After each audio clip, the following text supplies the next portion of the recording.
गौतम बुद्ध के अनुसार मौन रहने की शक्ति इतनी ज्यादा है कि यह आपकी सारी चिंता, आपके सारे टेंशन और आपके सारे तनाव को चुटकी में खत्म कर देती है और आपको एक ऐसा मनुष्य बना देती है जिस मनुष्य से बात करने के लिए दूसरे लोगों की बहुत इच्छा होती है।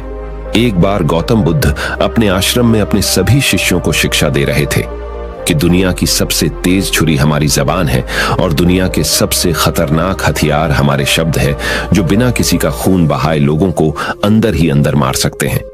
हमारे शब्द हमारी ताकत हो सकते हैं उसी के साथ, लेकिन यह हमारी सबसे बड़ी कमजोरी भी हो सकते हैं अगर हमें नहीं पता कि कब, कहां और क्या और कितना बोलना है।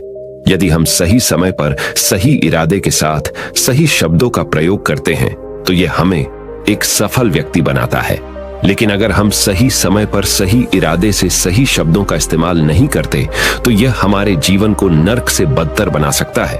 तो दोस्तों, आज की स्टोरी के माध्यम से मैं आपको बताने वाला हूं कि चुप रहकर कैसे हम अपने जीवन को बदल सकते हैं। आपको चुप रहने की शक्ति का एहसास इस वीडियो में होने वाला है। वीडियो शुरू करने से पहले कमेंट बॉक्स में नमो बुद्धाय लिखकर वीडियो को लाइक जरूर करें। तो चलिए शुरू करते हैं। इस कहानी को जापान में एक बहुत ही प्रसिद्ध बौद्ध भिक्षु रहा करते थे। उनका नाम रिसाई था। रिसाई अकेले रहते थे। दुनिया के शोर शराबे से दूर जंगल में वो रहते थे और वह बड़े ही ध्यानी और प्रभु भक्त व्यक्ति थे, इसलिए वह पूरे जापान में बहुत अधिक प्रसिद्ध थे। एक दिन एक राजकुमार रिसाई के पास आया और बोला, हे प्रिय भिक्षु, मैं हमेशा थका हुआ, निराश और परेशान महसूस करता हूँ। मेरा मन बहुत अशांत रहता है। हालांकि मेरे पास सब कुछ है, दौलत, शोहरत, सुख सुविधाएं जो हर व्यक्ति चाहता है या पाने की इच्छा करता है, लेकिन फिर भी मेरे अंदर इतनी अशांति और चिंता क्यों है? रिसाई ने उसकी बात बहुत ही ध्यानपूर्वक सुनी और कुछ सोचने के बाद कहा, तुम इस प्रश्न का उत्तर जानते हो, बस तुमने कभी इस प्रश्न को हल करने की कोशिश नहीं की है। रिसाई ने आगे कहा, मैं एक रिसर्च करना चाहता हूं, क्या तुम मेरा साथ उसमें दोगे? इस रिसर्च के बाद तुम्हारे जीवन में किसी भी तरह की अशांति और चिंता नहीं रहेगी। ये बातें सुनकर राजकुमार बहुत हैरान था। उसने रिसाई से कहा, बताइए, मुझे क्या करना होगा? अपने मन की शांति के लिए मैं कुछ भी करने को तैयार हूं। राजकुमार की इन्हीं बातों को सुनकर भिक्षु ने कहा, तो फिर आप अगले 15 दिन के लिए मेरे आश्रम में रहोगे और एक सामान्य व्यक्ति की तरह अपना जीवन व्यतीत करोगे और इन 15 दिनों में तुम अकेले और चुपचाप रहोगे, जितना हो सके कम बोलोगे। राजकुमार उस भिक्षु की बातें सुनकर सहमत हो गया। पहले दिन राजकुमार को लगा कि उसका मन सामान्य से अधिक अशांत और विचलित है। उसके मन में तरह तरह के विचार आ रहे हैं थे और वह आम लोगों की तरह जीवन जीने में असहज महसूस कर रहा है। उसे अंदर से बोलने की इच्छा हो रही थी, लेकिन वह चुपचाप रहा। उसके मुंह से एक भी शब्द नहीं निकला, बस वह चुपचाप बैठा रहता। लेकिन रात होते होते उसे अंदर ही अंदर शांति का अनुभव होने लगा। उसके लिए यह अनुभव अजीब था। वह खुद से पूछ रहा था कि वह अंदर ही अंदर इतना खुश क्यों है और उसकी आंतरिक बेचैनी और चिंता कम क्यों होने लगी है। अगले दिन राजकुमार अकेला चुपचाप बैठा रहा और वह प्रकृति को निहार रहा। वह पौधों को, फूलों को, आकाश में उड़ रहे पक्षियों को, वह अपने जीवन में पहली बार यह अद्भुत दृश्य महसूस कर रहा था कि उसके पास कितनी सुंदरता है। वह दिन भर प्रकृति की सुंदरता को निहारता रहता और उसकी ताजगी को महसूस करता रहता। इसी तरह से 10 दिन बीत गए और उसके मन की सारी बेचैनी, सारी हलचल, सारी उथल पुथल और सारा तनाव गायब हो गया। 11वें दिन की सुबह राजकुमार फिर से एकांत में बैठ गया और कुछ ही मिनटों में उसकी आंखें अपने आप बंद हो गईं और वह गहरे ध्यान में चला गया। वह पूरे दिन वहीं पर आंखें बंद करके बैठा रहा और गहरे ध्यान में डूबा रहा। ना कोई शब्द, ना कोई चिंता। राजकुमार भीतर से असीम शांति और आनंद से भर गया। राजकुमार अपने बाकी के 4 दिन इसी तरह गहरे ध्यान में व्यतीत करने के बाद 15 दिन बाद रिसाई के सामने प्रस्तुत हुआ और रिसाई को प्रणाम करके बोला, प्रिय भिक्षु, मुझे उत्तर मिल गया कि मेरे मन में इतनी उथल पुथल और चिंता क्यों थी। मैं जान गया कि मेरा मन इतना अशांत और विचलित क्यों था। रिसाई मुस्कुराते हुए पूछा, बताओ, क्या उत्तर मिला तुम्हें? राजकुमार ने कहा, मैं आवश्यकता से अधिक बातें करता था।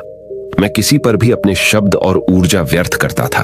मैं दिन भर अपने लोगों से फालतू की बातें करता रहता और फिर उन्हीं के बारे में अकेले में सोचता रहता। और ज्यादातर समय नकारात्मक ही सोचता रहता। इस तरह मैं बस अपना समय बर्बाद कर रहा था। ज्यादा बोलने और नकारात्मक सोचने की वजह से मेरा मन अशांत और बेचैन हो गया था, और इसी वजह से मैं किसी भी काम को ठीक से नहीं कर पा रहा था, जिसकी वजह से मैं हर काम में असफल होने लगा। और फिर इन्हीं लगातार मिलने वाली असफलताओं की वजह से ही मैं और भी उदास और चिड़चिड़ा हो गया। इन्हीं सभी चीजों की वजह से मेरा जीवन नष्ट हो रहा था। लेकिन यहां पर बिताए हुए 15 दिन मेरे लिए पूरी तरह से अलग थे। मुझे कुछ अलग ही एहसास यहां पर हो रहा था। अब मुझे ऐसा लग रहा है मैं अपना जीवन पूरी तरह से जी रहा हूं, लेकिन इससे पहले मैं अपना जीवन गलत तरीके से जी रहा था। और मैंने यह भी सीखा कि हमें सिर्फ ध्यान करने की जरूरत नहीं है। ध्यान अपने आप होता है जब हम शांत और मौन होते हैं। ध्यान के पिछले कुछ दिनों के दौरान मैंने जो पहली चीज सीखी वह यह है कि मनुष्य के जीवन की सबसे महत्वपूर्ण चीज स्वयं को जानना ही है। यह सुनकर रिसाई ने कहा, सिर्फ तुम ही नहीं, दुनिया में ज्यादातर लोग जरूरत से ज्यादा बोलते हैं। आज भी लोग ज्यादातर समय केवल एक दूसरे को नीचा दिखाने के लिए ही बोलते हैं। कुछ लोग ना चाहते हुए भी बातें करते हैं और अपना जीवन बर्बाद कर लेते हैं। रिसाई ने राजकुमार को चुप रहने का महत्व समझाते हुए कहा, एक बार गौतम बुद्ध से उनके शिष्यों ने पूछा, प्रिय बुद्ध, आप ज्यादातर समय चुप क्यों रहते हैं? बुद्ध ने कहा, क्योंकि चुप रहने से व्यक्ति अंदर से अनंत शांति की गहराइयों में होता है। मौन अपने भीतर उतरने की पहली सीढ़ी है। मौन के बिना स्वयं को जानना असंभव है। स्वयं को जानने और समझने का पहला नियम है कि मौन हो जाओ। उतना ही बोलो जितना अत्यंत आवश्यक हो। बेफिजूल की बातें करना छोड़ दो। तुम अचानक पाओगे कि 90% से भी ज्यादातर लोग व्यर्थ ही ज्यादा बोलकर अपना समय बर्बाद कर रहे हैं। ना बोलने का कोई भी नुकसान नहीं है, लेकिन यदि आप ज्यादा बोलते हैं तो आप अत्यधिक गलती कर देते हैं। अगर व्यक्ति कम बोलना शुरू कर दे तो दुनिया की 90% मुसीबतें कम हो जाएगी, झगड़े फसाद कम हो जाएंगे, उपद्रव कम हो जाएंगे।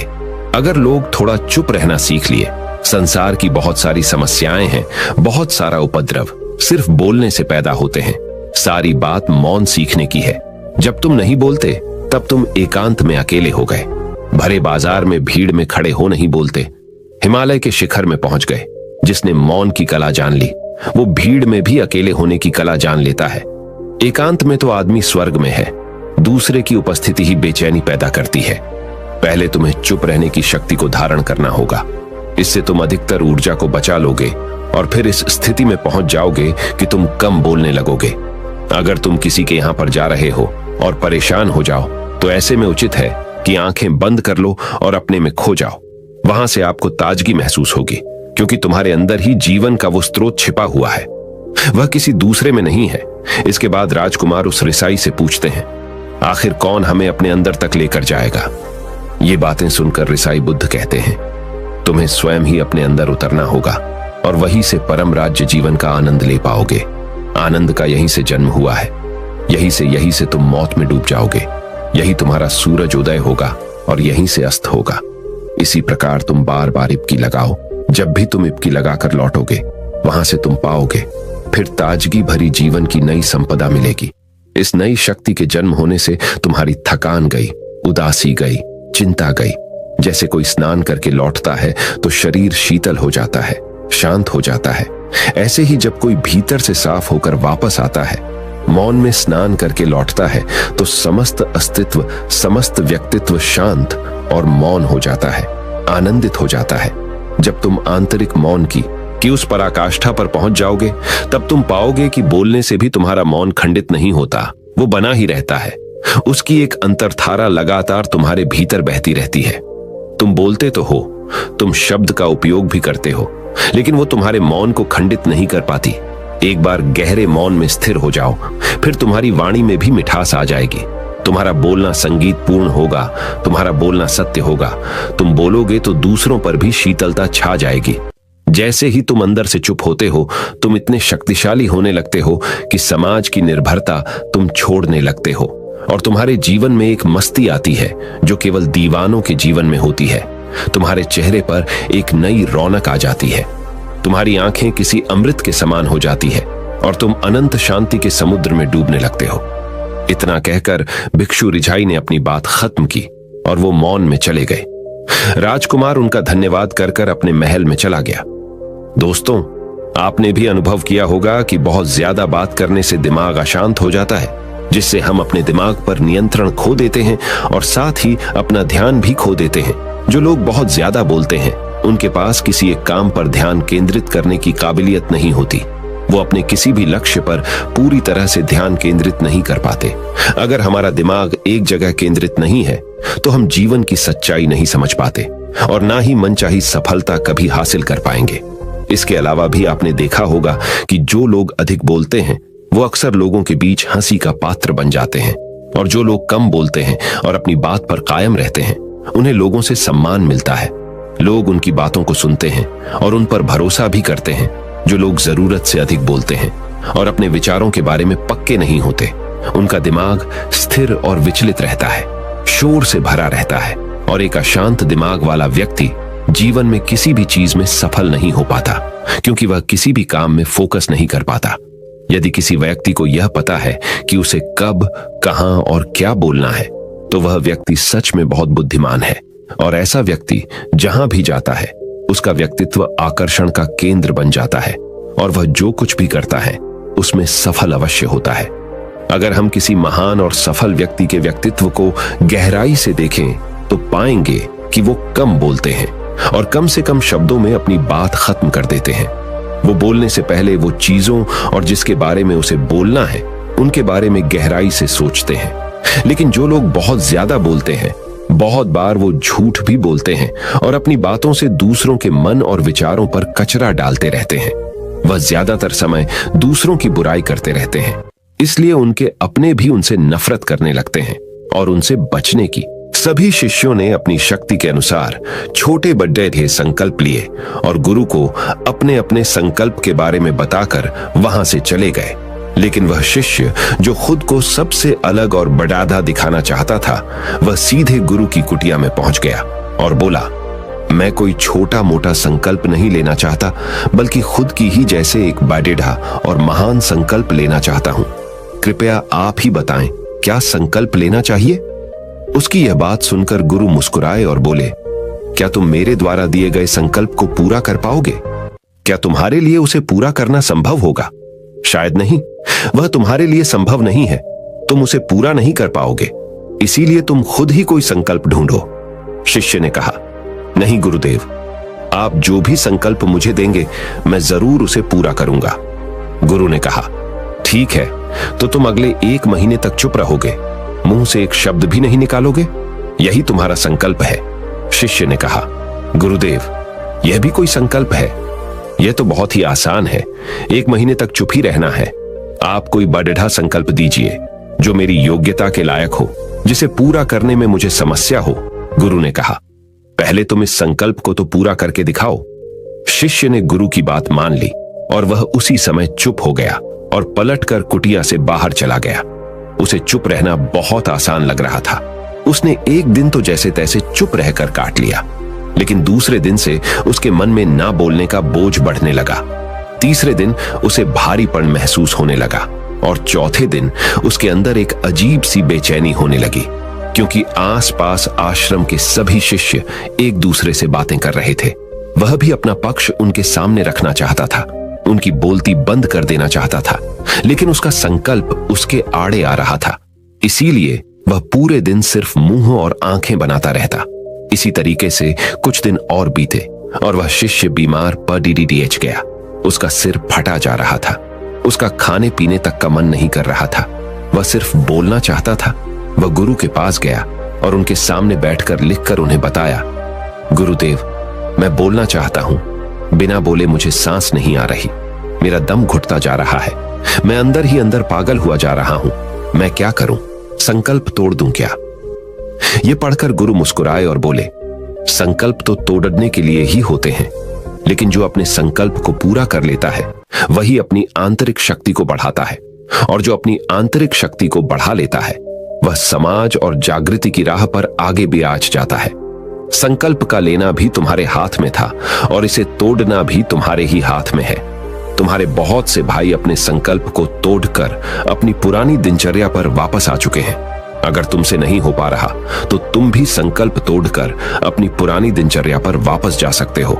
लेकिन याद रहे, अगर आज तुम इस छोटे से संकल्प को नहीं संभाल पा रहे तो तुम अपनी बाकी की पूरी जिंदगी को कैसे संभाल सकोगे? बाकी फैसला पूरी तरह से तुम्हारे हाथों में है। गुरु की यह बात उस शिष्य के दिल में चोट कर गई।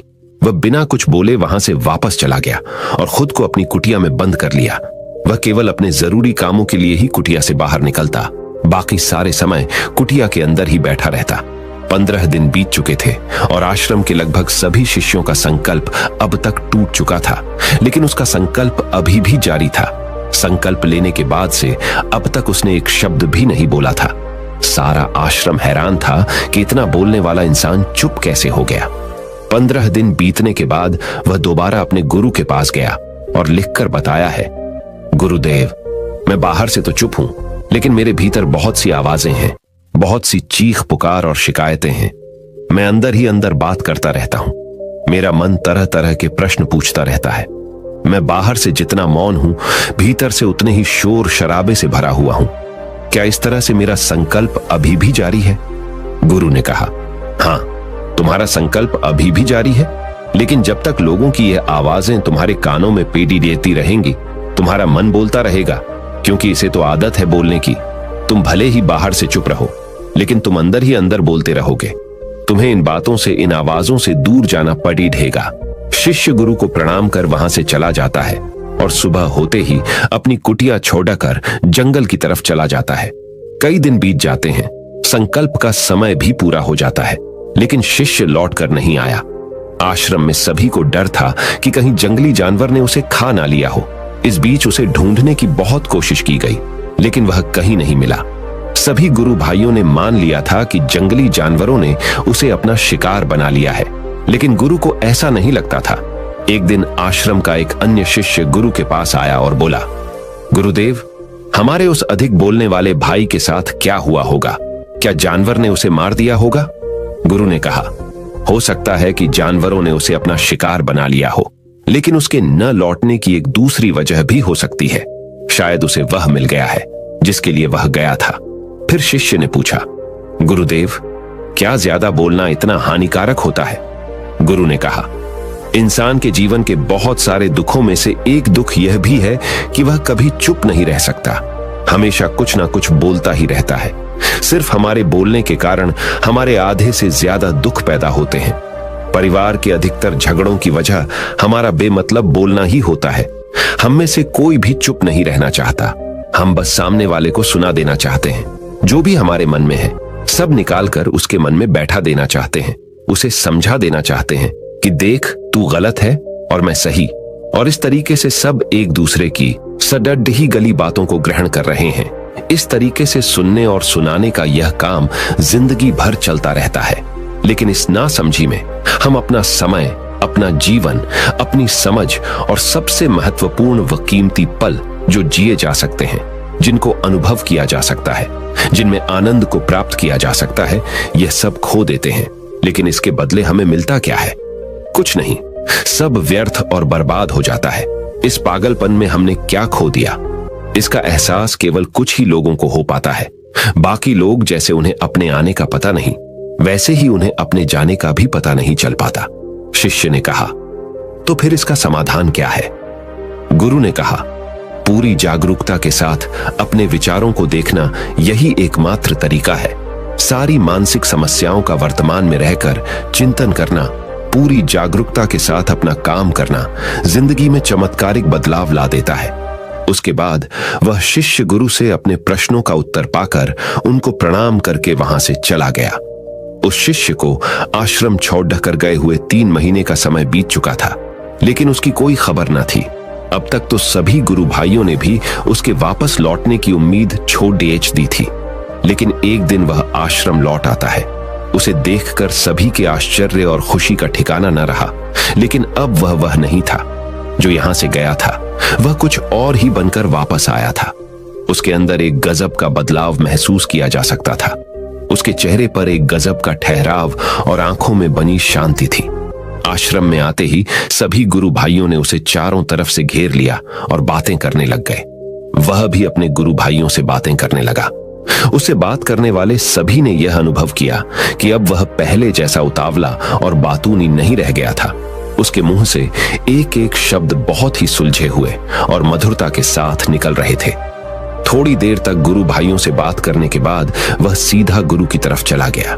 उसने गुरु के चरण छुए और कहा, गुरुदेव, क्या मैं अब भी मौन हूं? क्या अब भी मेरा संकल्प जारी है? गुरु ने कुछ देर तक शिष्य की आंखों में बड्ढे ध्यान से देखा और कहा, हां, तुम अब भी मौन हो। तुम्हारे मुंह से एक भी शब्द निकल नहीं रहा और तुम्हारा संकल्प अभी भी जारी है। शिष्य ने कहा, गुरुदेव, जब मैं आश्रम से गया तो मैं मुंह से तो चुप था, लेकिन मेरे अंदर बहुत सी आवाजें थीं, मन में बहुत से प्रश्न थे और वह बंद नहीं हो रहे थे। तो मैं जंगल में चला गया, इस उम्मीद से कि वहां मुझे शांति मिलेगी और मेरे मन की बकबक कम हो जाएगी। लेकिन मैं जितना एकांत में जाता गया, मेरे अंदर की आवाज उतनी ही तेज होती गई। मेरे भीतर की पुरानी से पुरानी आवाज मुझे सुनाई देने लगी। तब जाकर मैंने महसूस किया कि मैं कितना गलत कर रहा था। जब मैं अपने परिवार वालों, दोस्तों को और गुरु भाइयों को बुरा भला कहता था तो उस समय मुझे लगता था कि मैं सही कह रहा हूं। जब मैं गुरु भाइयों की एक दूसरे से चुगली करता था और उनका मजाक बनाता, तब भी मुझे यही लगता था कि मैं उनसे बेहतर हूं और मैं सही कर रहा हूं। लेकिन उस दिन मैंने पहली बार महसूस किया कि मैं कितना गलत बोलता था। काफी दिनों तक ये आवाजें, ये शिकायतें मेरे अंदर चलती रही, लेकिन धीरे धीरे करके एक दिन ये सारी आवाजें मेरे अंदर से समाप्त हो गई। अब मैं भीतर से भी मौन हो गया। उस घने जंगल में बाहर से कोई बोलने वाला था नहीं और भीतर कोई आवाज बची ही नहीं थी, और मैं उस दिन पहली बार मौन का सही अर्थ समझा। मेरे चारों तरफ बहुत शांति थी। हालांकि अभी भी कुछ आवाजें आ रही थी जो पहले भी आती थी, लेकिन मैं उन्हें सुन नहीं पाता था। पर अब वह सभी आवाजें मुझे स्पष्ट रूप से सुनाई दे रही थीं। हवा के चलने की आवाज, चिड़ियों के चहकने की आवाज और पानी के बहने की आवाज, ये सभी आवाजें मैंने पहली बार पूरे होशपूर्वक सुनी। अपने चारों तरफ इतनी शांति मैंने पहले कभी महसूस नहीं की थी। तो इस शांति को भंग करने के लिए मैंने पहली बार अपने मुंह से कोई शब्द निकाला। मैं चिल्लाया, हे ईश्वर, ये कैसी शांति है? सभी कुछ इतना शांत क्यों है? ऐसा क्या हो गया? लेकिन मेरे चिल्लाने के बाद भी शांति भंग नहीं हुई। सब कुछ पहले जितना ही शांत था, बाहर भी और भीतर भी। हे गुरुदेव, मैंने अपने गुरु भाइयों से बात की, मैंने आपसे बात की। मैं बोल रहा हूं, मैं चल रहा हूं, मैं सब कुछ देख रहा हूं, लेकिन मैं अपने भीतर एकदम एकांत में हूं, मौन में हूं। भीड़ डैच में होता हूं, तब भी भीतर से अकेला एकांत में होता हूं। जब मैं खुद में भी शोर करना चाहता हूं, तब भी एकांत में ही होता हूं। अब सब दिखाई पड़ी डाहने लगा है, सब सुनाई पड़ी डाहने लगा है। गुरु ने कहा, जब तक हम बाहर की तरफ बोलते रहेंगे, भीतर अशांति ही रहेगी। लेकिन जिस दिन हम भीतर की तरफ मुड्डाह जाएंगे, तब हमारे मुंह से कुछ भी निकलेगा, हम शांत ही रहेंगे। दुनिया में जितनी भी बुराइयां हैं, ज्यादातर हमारे बोलने से ही उत्पन्न होती है, क्योंकि हम चुप रहना नहीं चाहते। हम जितनी जरूरत है उससे कहीं ज्यादा बोलते हैं। हम सामने वाले को सुनना नहीं चाहते, बल्कि उसकी बोलती बंद कर देना चाहते हैं। उसे समझा देना चाहते हैं कि मैं कौन हूं, मैं क्या कर सकता हूं। और यही हमारी जिंदगी का मकसद बनकर रह जाता है।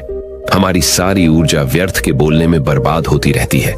ऐसे ही समाज में लोगों का जीवन दुखों से भर जाता है, जो हमेशा एक दूसरे को सुनाने में लगे रहते हैं। कभी एक दूसरे को सुनना नहीं चाहते, समझना नहीं चाहते, और चुप रहना तो उन्होंने कभी सीखा ही नहीं, क्योंकि चुप रहना उन्हें छोटा महसूस करवाता है। दुनिया की सभी लड़ाइयों का कारण हमारा बोलना ही है।